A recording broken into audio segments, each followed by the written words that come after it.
Today on Retention Chronicles, we are joined by Aaron Schwarz at Loop and Yaw and who is our CEO and co-founder here at Malomo. So, Aaron, so great to have you on. You are the current president at Loop. We thought it would be great just to have you walk through your typical background, but yours has been pretty insane.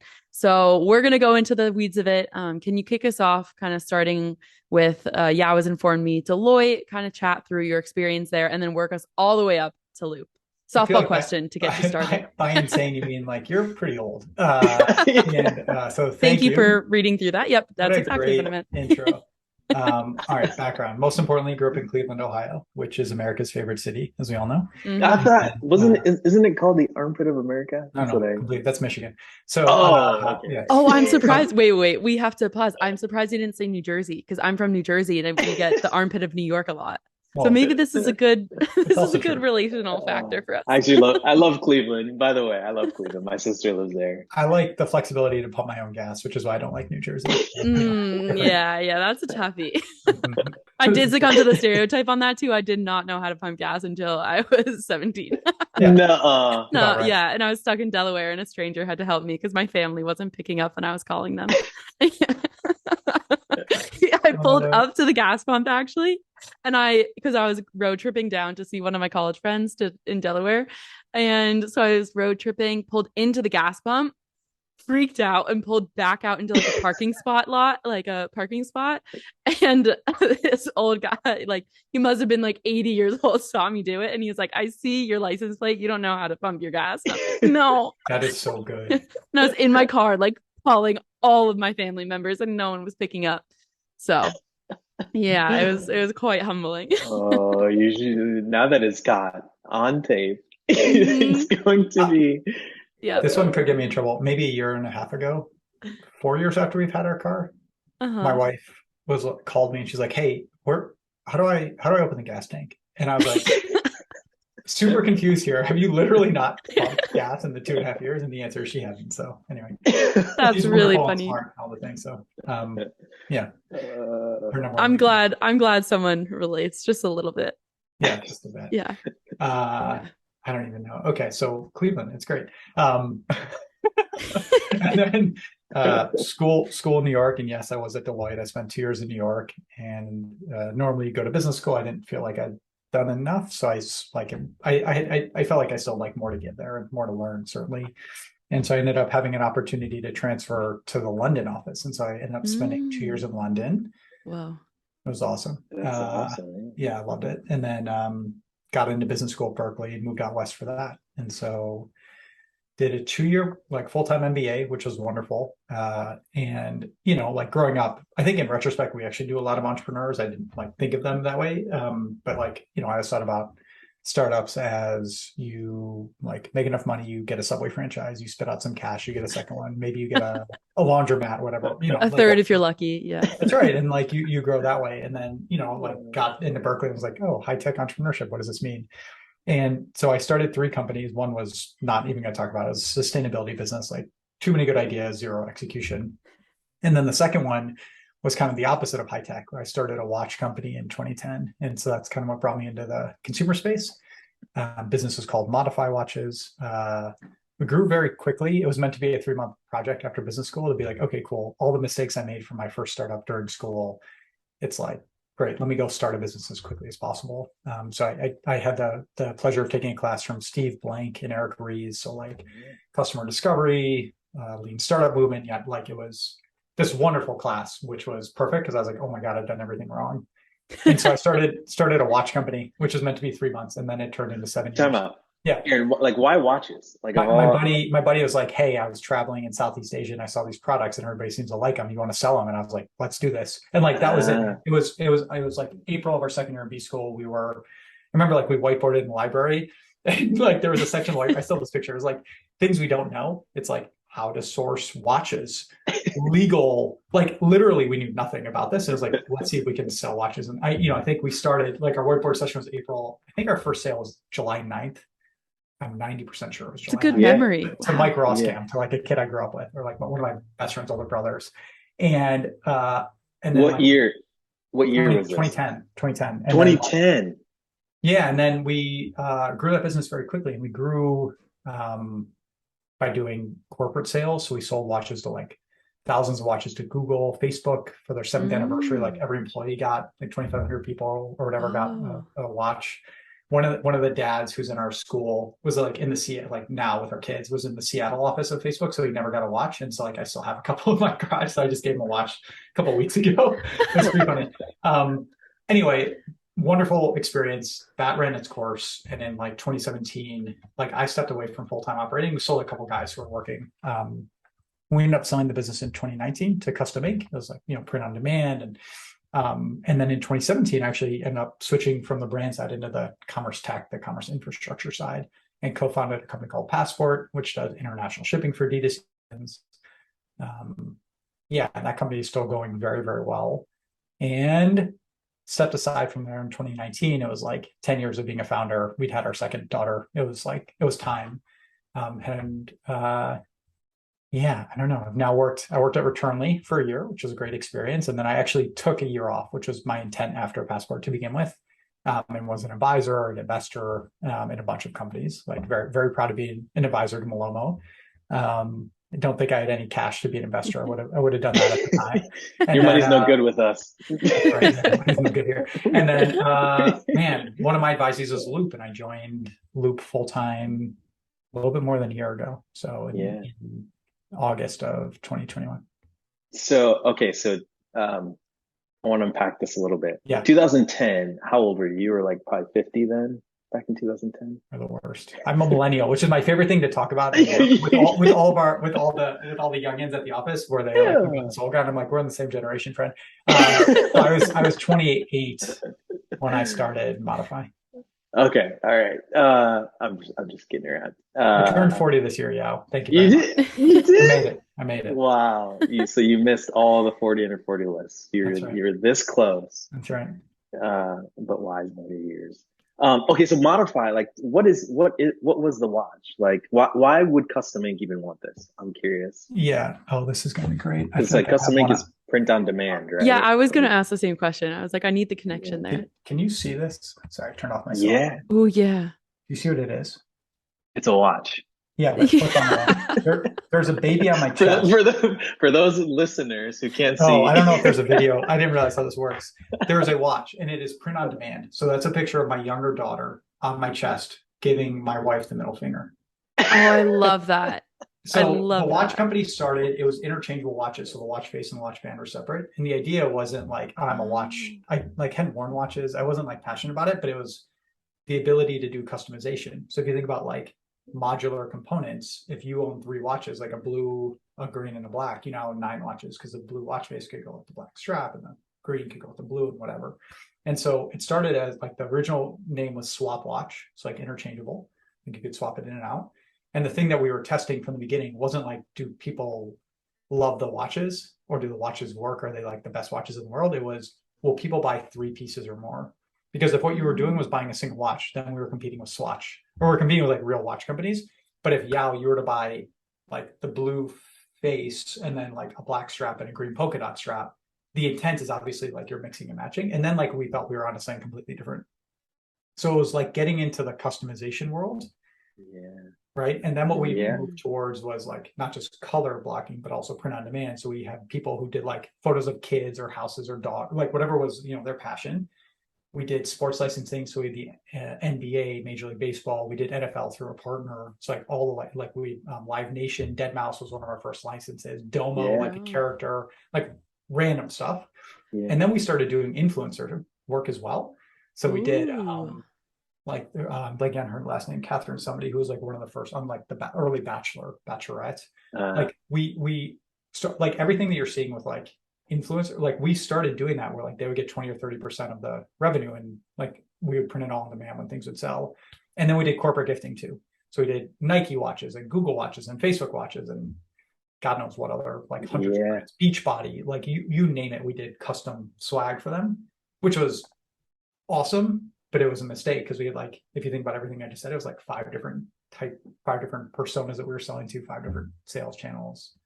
Like the business was just very complex, and it was all from like operationally it was simple because we built it so like everything was like literally made on demand. So you're sitting on blank canvas, cool, we can do anything.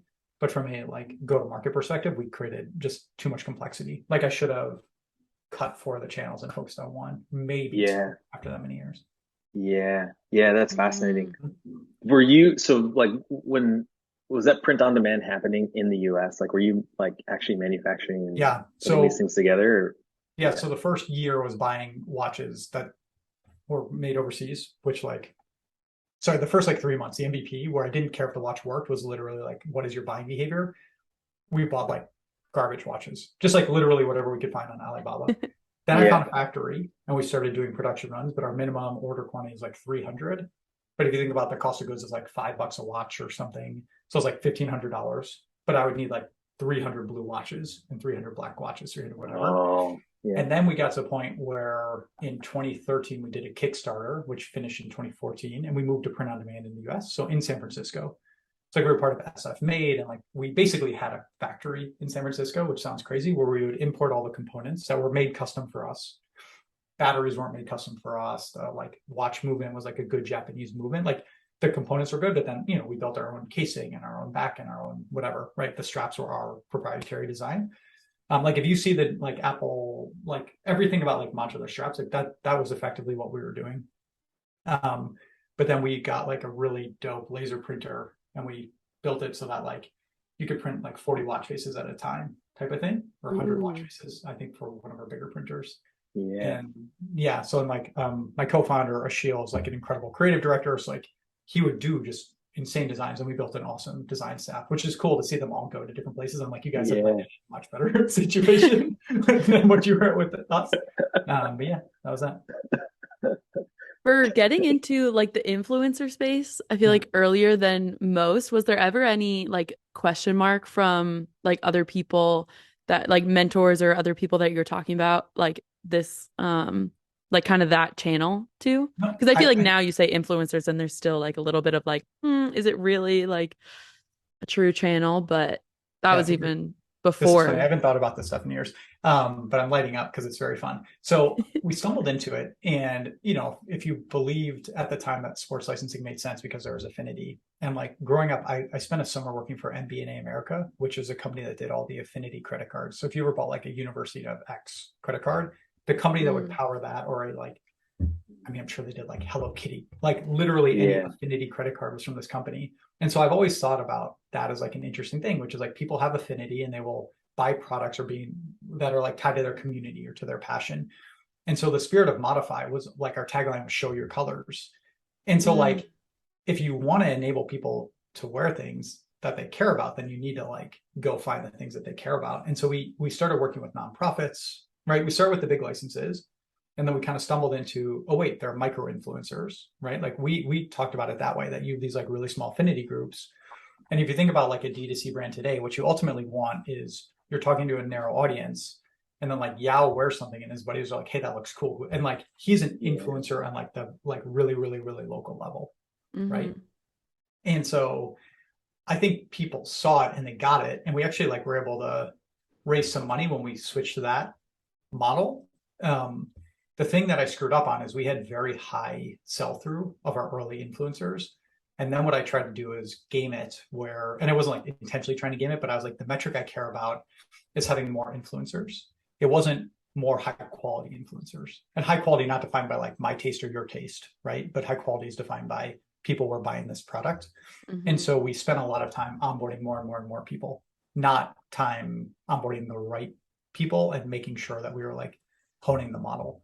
And so that's where we went sideways, is we took on all this fixed cost of doing the onboarding and the sales and the partnership work, instead of being like, hey, maybe we just need 50 this month, not 500.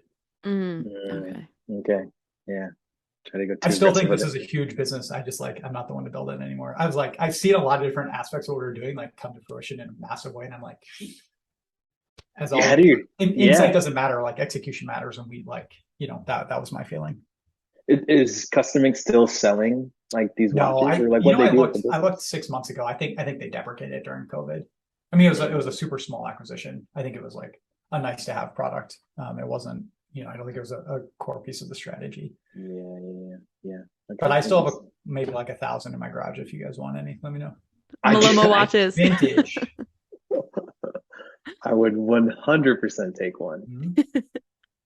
That'd be cool. 100%. Yeah, Like what made you like switch from that to launching Passport? Like, Yeah. So in 2017, I knew I wasn't going to be doing Modify full time, and I took a step back and I started helping a bunch of buddies with their companies. And it was, I, hadn't been gainfully employed in almost a decade, if you think about it, right? Like I left Deloitte in 2007, and I've been running my own business, and like we did a lot of stuff. I didn't know what a product manager was. I didn't really know what being in BD was. I didn't know any of this stuff. Like I remember interviewing with like a very senior business development person at Facebook, and like literally 20 minutes in the call, he goes, this isn't going to work. Like you don't even know what this term means. And I was like, well, now that you explain the term, I like have done that thing, but I have no idea what that term means. And by the way, I think he was right not to even like consider pushing me forward, because like the bar should be extremely high. But it was like I truly didn't know what to do, and so I wanted to just go broad. And so I spent time with half a dozen different founders. One who's doing an aircraft, basically like a private airplane company, who's just like a brilliant guy. And I was like, this is not something I'm passionate about, but like interesting. And I was helping him with like customer service messaging and how to like communicate and how to think about like business strategy. One of my friends runs the company Boba Guys, which I don't know if you see him as like a killer bubble tea company. It's like the kind of like the new wave of bubble tea, like all sprouts from what these guys built. Yeah. And he was my year in business school. And so I spent like 4 months helping them a couple days a week. Like this was all unpaid. It was just like, let me spend time with you guys and explore. And then Alex, who's the Passport CEO and my co-founder, had an idea around something to do with shipping. And there was like some loophole, and he was like, hey, I think there's something here. Anyway, that loophole ended up not really existing, but we spent a bunch of time together. And like the insight that I think we got to was like Modify had 20% of our traffic was international, but 5% of our revenue was international. If that makes sense. So like there was a disconnect between like we had money, like there's latent demand for the product, but people aren't buying it. And maybe part of it is like it's a different shopper, so they wouldn't buy it. But the reality is like they weren't buying it because shipping is a pain in the butt. And if you live internationally, you don't know if you're going to get the product or not. Do you know what I mean? Like you don't know if it's going to show up, or if it's going to get stuck in customs, if you're going to get hit with a fee. It was just like a very bad experience. And so you have to really trust a brand to do that. And so that was the genesis of Passport, was how do we build a shipping company that is like extremely high touch customer service and removes anxiety. So it's like, frankly, a big piece of it was tracking, right? Which I know is music to your ears, but it was like, you live in Canada, it's not going to be there in 2 to 4 days. It's going to be there in 4 to 8 days. And you don't know if you're going to get hit with a fee. What if we were to give you actual visibility into where your package is, tell you exactly what your fee is going to be, and just like, God forbid something goes wrong, you have somebody you can contact and say, what the heck is going on? And so the experience before Passport was you would contact the brand, and the brand would be like, I don't know what's going on. Call Canada Post. Yeah. If you work with us, we solve the problem for you, right? And so like if you're a shopper, it's easier. If you're a brand, you no longer have the headache of customer service. So that was kind of the insight behind Passport, and the company is growing like a weed, which is cool to see. Yeah, that's incredible. Yeah. And like, what is there anything around that, like around international shipping, that like makes it like uniquely hard or complex? Yeah, I mean, if you think about, you ship from your 3PL, you're a brand owner, and you ship to somebody in Canada. Let's just keep it simple. And you use FedEx or DHL. There is a reasonable chance that it never touches a FedEx truck. It might be picked up by a USPS truck because it's like a USPS work share, and then deposited. And then it might get handed over to Canada Post. And then it might get handed over to a local last mile delivery company. So you're paying FedEx or DHL, whatever in that example, but FedEx is never actually touching your product, right? They're coordinating somebody else doing it. And so if you think about like, logistics is easy if it's like walking to your neighbor, right? When you start adding legs or different consolidation points, and it's further, so there's different weather patterns, like everything is just more complex because, first of all, you do not own the whole chain. So you're at the whim of somebody else. And even if you're a big partner, you don't know what's going on at that. Like, I mean, like a couple of years ago, one of our partners had like tornado in Tennessee and their warehouse was down. It's like, everybody was okay. Do you know what I mean? Like after you get through like the business, the human side, all of that, then it's also like, okay, cool, but we have no control over what happens with those packages. It's going to take an extra week. You can't like go pick it up and go solve that problem, right? It's already in their system. And Yeah. so I think just like globally is painful because the logistics, you can't own assets everywhere. So therefore it's Yeah. almost better to own no assets, or like Yeah. only own assets at like the crucial points. And then getting information from different people's systems is hard, right? Because in that example, it's like USPS handing off to Canada Post, handing off to the last mile, or your 3PL handing off to USPS, handing off to Canada, right? So it's like there's visibility concerns, and then there's like different tax regimes where this country you pay X% if the product's provenance was in Pakistan, is different than if it was in China, is different than if it was made in Mexico or whatever. So it's just like all the complexity in one. Yeah. And you're shipping something that's this big, like, it's still got to get there, and people have like, well, it needs to be here in 7 days. It's like, well, it's probably a pretty hard challenge. So I think that's it. It's like the things to do are like obviously choose good partners, get good visibility, staff up with customer service, and like get really good at pattern recognition. Like theoretically, every package into Berlin is stuck in customs for 3 days.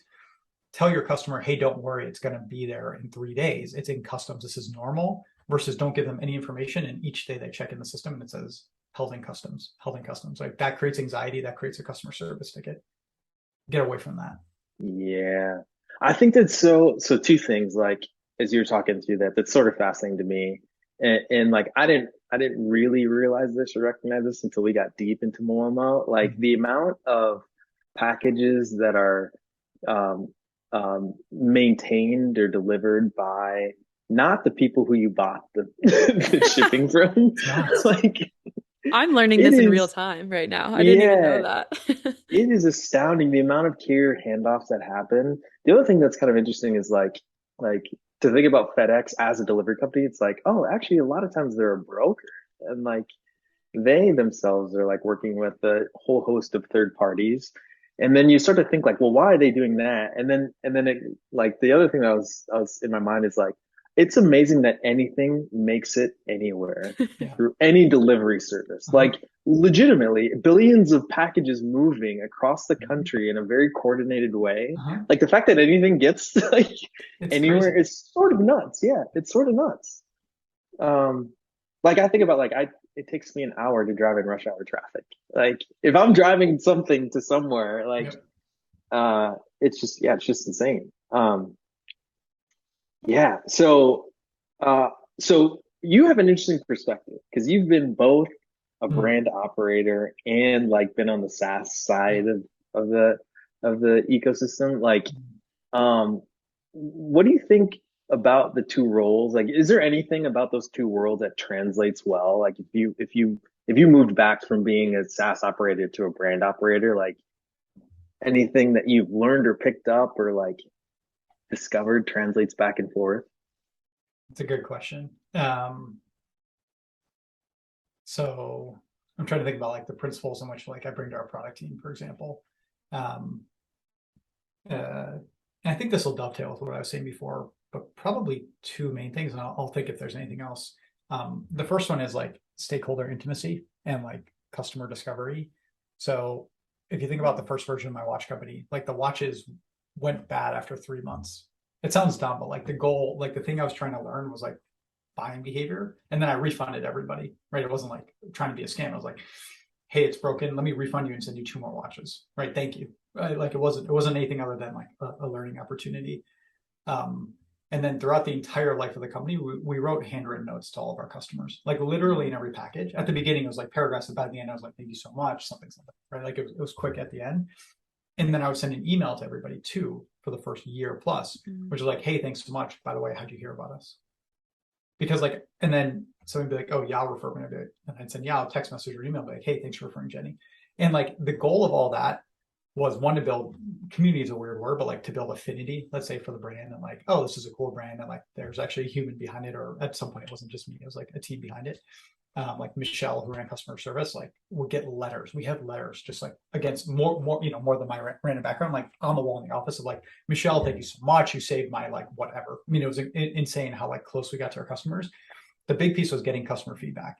So I always thought like, I want somebody on a scale of 1 to 5 to rate us a 1 or a 5. I really did want a 3. And so I figured the more that I would like make it easy for people to contact us by giving them a phone number, by sending them a personal email, the higher likelihood that I can remove friction for them to give us feedback to make the product better. If you think about that from a SaaS side, it should be the same thing. Like, you shouldn't be thinking about the NPS of a customer. Like, you don't think about the NPS of Allbirds if they're a customer of yours. You think about the NPS, or like how much does a customer, does a human like or dislike you, or what do they want better from the CFO, from the CTO, from the line level customer service person, from the operations manager, from the 3PL. Like, think about all the personas within the company and go get their feedback. So I think like number one is stakeholder intimacy or customer intimacy, whatever you want to say. Like, build products that people want. Don't just like sit in your room and assume that you're coming up with the right idea.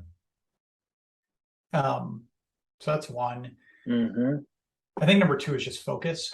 So like, think about, again, the Modify story. We found like 4 or 5 channels that were going well. We should have shut down 3 or 4 other channels, right? Like, we just should have been focused. And if you think about that with Loop and with product, one of the things we've talked about, like a mantra for the last 6 months, has been building fewer, better products. So like, we should be responsive, we should fix things, but we should also be listening to 100 merchants, getting their feedback, and then building like a great product that solves like the underlying need, not just like kind of doing a lot of small stuff. You still need to do the small stuff. You still need to remove bugs. That's not the point, but like, build fewer, better things, I think is kind of just in general. Like, if you're spending 5% of your time on a part of your business, you probably should spend 0% of your time, because it's better to put that all into like keeping the main thing. I think those are probably the 2 big ones. Yeah, I'll keep noodling on it. Yeah. Okay, so that was awesome. 2 things I wanted to unpack a little bit there. So on the first one, when you mentioned like NPS, like, you were focused on trying to drive people to I might have misheard you, but like, or you're focused on the scores that were like a 1 or a 5, right? Or like, you want that reaction. Basically, I want to get feedback. Sorry, that was probably a bad example. I want to get feedback. Think about this. Like, I want to get feedback. I want to lower the bar for people to give me feedback. So I put out as many trial balloons, tentacles as possible for people to like grab at it. They could email, they could text, they could write. I would email them. Like, they literally, like, on our packaging, it had to contact us. Do you know what I mean? Like, our marketing wasn't just buy stuff. It was like, hey, give us feedback. Like, we had customers vote on what watch we should produce next at the beginning, before it was print on demand, where we had to build 300. It was like, what should we build? And by the way, what should we name these watches? Right? Like, there was a black and gold one we called the Golden Eye. I mean, it's dumb, but like, our fans voted on like whatever it should be. And so it was more about getting in the feedback. The thing that is bad is if people are like okay with the product and they're like quietly not engaged with it. And so I wanted to get all those people to tell me, like, what could we do better to make them 3 or 4 or 4 to 5. Yeah, I think that's really important too. Like, focusing like your attention on like, not the lukewarm people, but the people who are super, super passionate, or the people who are super pissed off. Right? Because like that's probably where all the insights lies, in the polarization. I think a lot of people will look at like the averages of your NPS score and be like, oh, I'm actually just a 4, and that's okay. Well, it's like, no, maybe not. The like, idea then ultimately was like, move those lukewarm people into loving us, and like make it easier for them to tell us what it would take for them to enjoy it. So then did you more so focus on the 3s versus the 1s?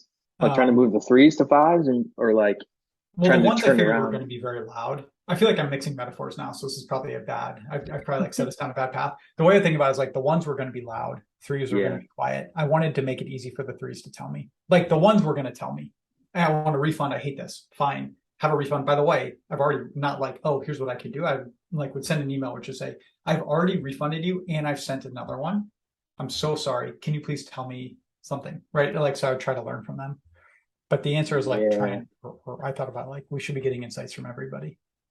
Okay, that's super powerful. Yeah, I love that. So go ahead, Mariah. Well, I was just going to ask, because it seems like there's a lot of different channels that you were offering for your customers to give that feedback in, which I think is great. But was it kind of chaotic ever to like take all those different ways that customers could contact you and then like aggregate it into one? Because you said like phone number, like surveys, emails. We had like we had a Google Voice number, which was 619, which is like the San Diego area code for whatever reason. That was what was available. Modify 5, and then we were like, this is dumb. Nobody wants to pick up the phone nor listen to voicemail. So like we finally deprecated that. No, I mean, we used Help Scout, which was years ago, and I think it's still like a good tool. Just anything like consolidate it all. We didn't leverage like Gorgeous or Customer or Resent. Like we were never at the scale to really. Cool. Okay. Okay, then the second thing you mentioned is focus. Yeah. I'm curious too on this because, like, I think this is kind of interesting topic, especially right now. I feel Mhm. like in the ecosystem generally, right? Like merchants are looking to their tools to do more, so they can have like Yeah. one tool to rule them all, Yeah. versus like the merchants who like that lays like the what's that, the Swiss Army knife, right? Yeah. It was super tactically good Yeah. at this one thing. um I think now you're mixing metaphors, but I know what you're I saying. am too. I feel like We're I good. probably am. I follow what you're asking. That'll be the theme of this One to The episode. Swiss one. Army knife, yeah, the Swiss Army knife does a one thing but also seven other things. You got a Uh, corkscrew. Oh Look, I man. mean, you and I have talked about this. Yeah. I think for most things, you probably just want a bundled solution, and like done is better than perfect. Make it really easy. I think there are a handful of things where like you want something great. And so um, I don't think that's the same for every brand.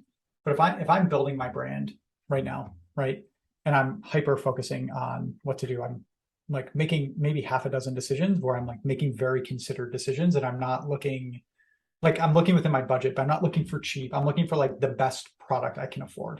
Does that make sense? And I think those are like certainly your platform. So you choose Shopify, or maybe you look somewhere else, but like I don't know any brand who's starting today who's not like defaulting there, right?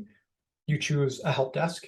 If you're like, I think it's very good for you to be close to your customers. So again, let's talk about if you get to like 250K in top line, like you start growing and like you have ambitions of building your brand, right? You choose a help desk, so that's gorgeous. Could be Zendesk, could be Customer, could be Gladly, whatever, right? But like you do a considered purchase there. You choose your 3PL or your fulfillment stack, whether it's like use a great 3PL, you decide to do it yourself, like you're at least very, very thoughtful about that. You choose your email marketing tool, maybe your text messaging tool, but definitely like you're probably defaulting to Klaviyo, but like there's OmniSend, there are others that like might be better or worse for you. You definitely choose your returns platform, because like every one of your customers is going to look at your return policy.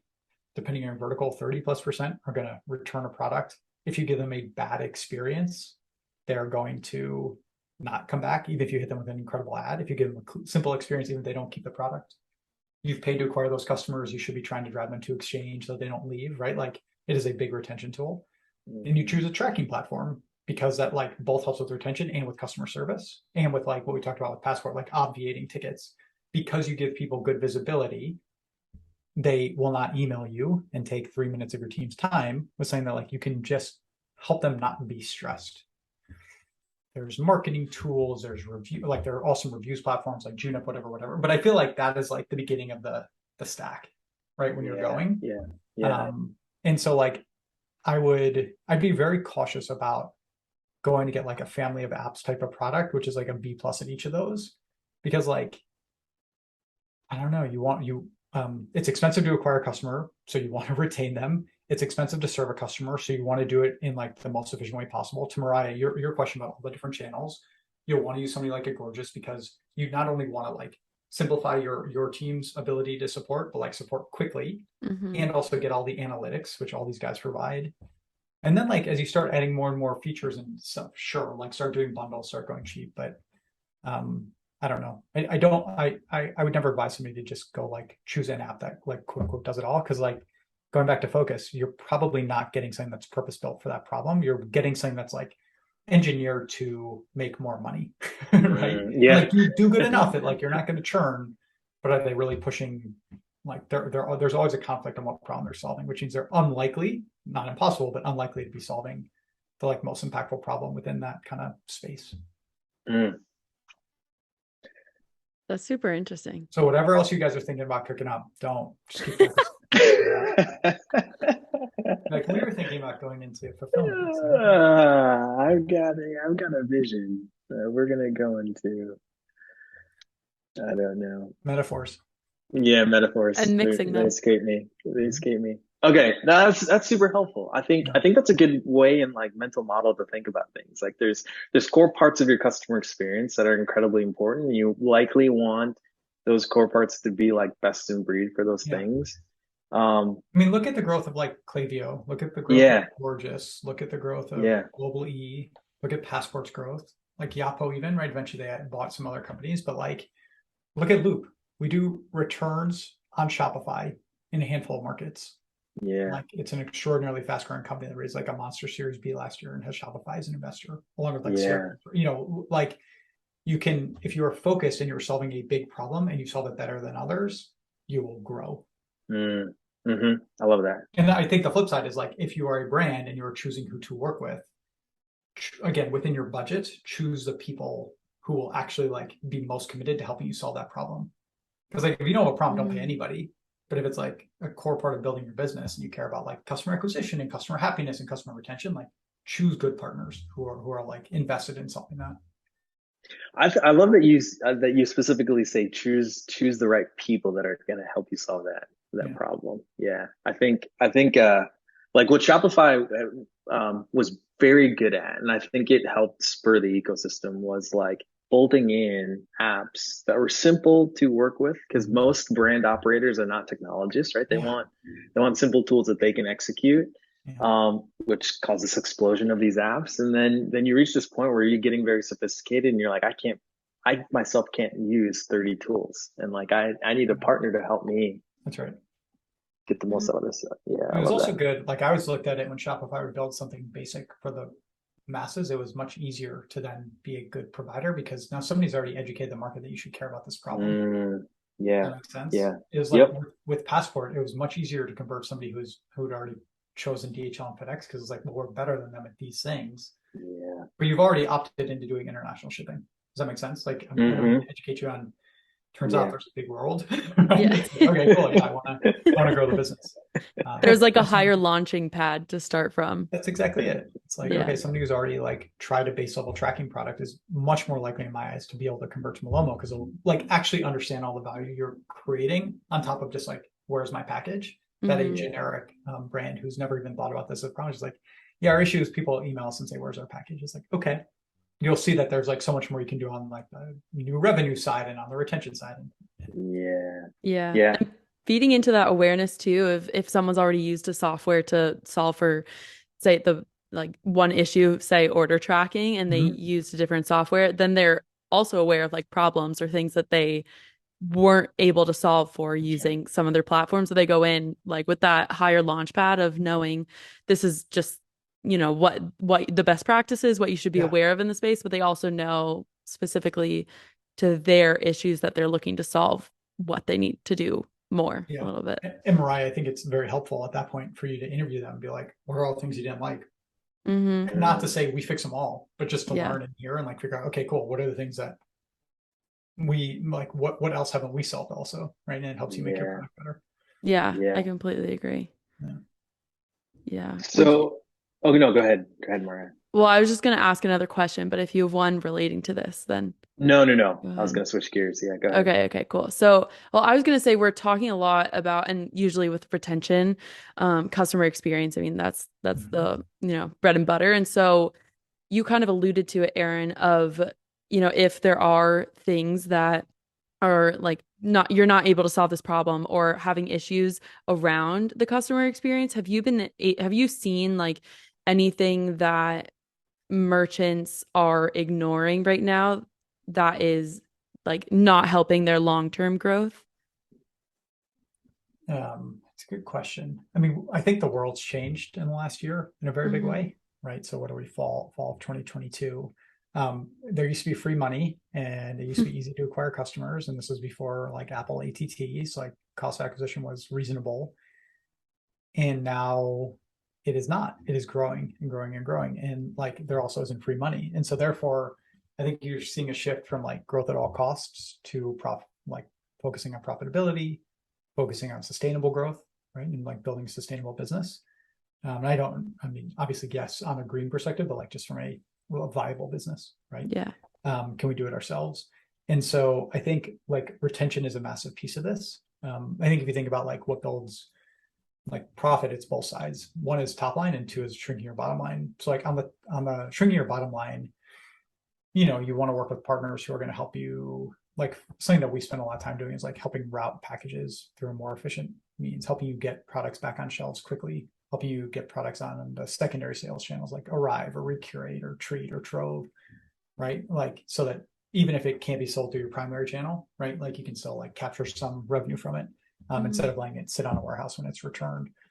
And so like there's a big focus there. There's a big focus on loss prevention, like not allowing bad shoppers to scam you. Most people are honest and will send back a good product. There are a handful who will, send back something completely scuffed and get a full refund. And, so like giving insights into like, we know a lot about customers that our brands don't necessarily, or they like don't have the capacity to tie it all together. It's like we help brands with that, right? So there's like the cost side. On the retention side, like okay, if you want to do sustainable growth, like how do you grow? Literally just think about the fact that you've paid to acquire a customer. 30% of your customers are going to return. You should be doing everything in your power to retain that shopper. Right? Like we spent $50 for Mariah to buy our product. There are a couple of outcomes. There is she returns it and we give her a really, really, really bad experience. Guess what? We make her jump through hoops. It's painful logistically. We charge her a $10 restocking fee. We charge her a $10 shipping fee, but we didn't tell her that this in like the FAQ. So like she's surprised by this. It's only returned for store credit. But again, we weren't explicit about that up front. As long as you're like clear, right? That's fine. But we're bad. It doesn't matter how great our next collection is. There's no world in which Mariah is repurchasing. No. Alternatively, you right, like none of us are, right? Like you return, it's like, cool, we're sending a pickup to your home tomorrow. You don't even need to package it. Oh, by the way, we've already refunded your credit card, something. You see an ad in 6 months, you're like, well, this was painless. Like, sure, I'll try that brand again. It's cool, right? It's called the Mixed Metaphor T-shirt company. It's phenomenal, by the way. Okay, so that's like if you're returning and like there's nothing. A better outcome is you return and the brand goes, hey, no problem. Like this will all be seamless. Again, like still a good experience. But oh, by the way, before you return, you should try this other product. And we'll send it to you for free. Or, oh, by the way, like here's some credit. If you want to buy the other product that's slightly more expensive, you can get it for, the same money out of pocket for you. Like we'll do this and we'll retain you as a customer. Now you spent your $50 with Instagram or whatever to like get the customer and you're retaining her and she's got a product that she loves, which means she's a micro influencer, right? Like she can walk around and people will see it. She can talk about it. She had a great experience on the return, and like the logistics being a good experience is saying that people will still be like, wow, I had a really seamless experience. Like that is great. Right. And now you're talking about retaining. And so I think depends on the brand, right? Like you might track a 90-day repurchase window, 188, 360. It doesn't matter. Like by retaining the human, even if she downgrades from a $100 item to a $10 pair of socks, you're still retaining that shopper. And like that is absolutely crucial now. Yeah. And you take away some of that like buyer's grief and like the worry of, oh, if I go back, like, is it gonna be stress-free in any way? You take away that. That's it. I mean, think about like if you're trained that that's not the case, even if you're trained that like it's free returns, but it's going to be a pain in the butt to do an exchange or something. You then buy 3 products up front because you're like, I want to keep one. Now what you're doing is you're hurting the brand because they're doing free and now they're paying more for shipping and they have inventory out of stock for weeks or months that they can't get back in stock, which means they can't sell to somebody else. Like it behooves a brand to treat you so well that you're like, yeah, I'll just buy a single product. Hopefully it fits. If it doesn't fit, I know that I can get the next one 3 days later because like if the brand uses a loop, you get like an instant exchange, right? For example, you use Malomo, so you get like you have visibility on like the whole journey, so that there's no anxiety. Like that stuff really matters. And again, like we don't need to talk about numbers. Just think about your own experience and be like, okay, cool. I can go to 2 brands, each of which has like a cool pair of shoes. One has a $25 restocking fee. One doesn't have a restocking fee. Where am I going to shop? One has like, makes it dead simple to do returns. I can drop it off, pick up at home, something else. One is like, you have to go to a FedEx store. Where are you going to shop? And like, we're all consumers. Yeah. I feel like the world has now been trained to like pay attention to the potential pitfalls of buying from a brand before they buy.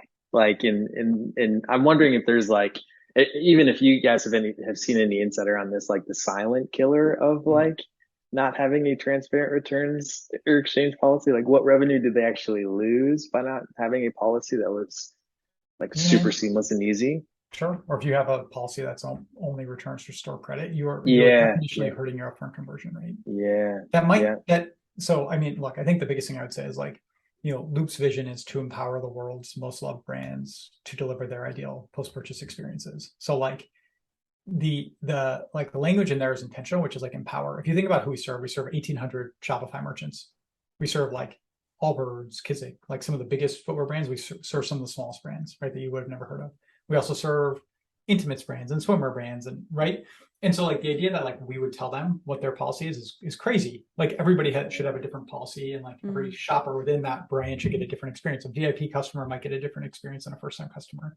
And so like our job is to empower them to create the experience that they want, regardless of what experience they decide. If it is not transparent to a shopper, you can under promise and over deliver. But if there's anything like negative that isn't communicated, that is a huge risk to the brand. It then creates somebody tweeting like, can't trust these guys, something. And like, how detrimental is that? Yeah.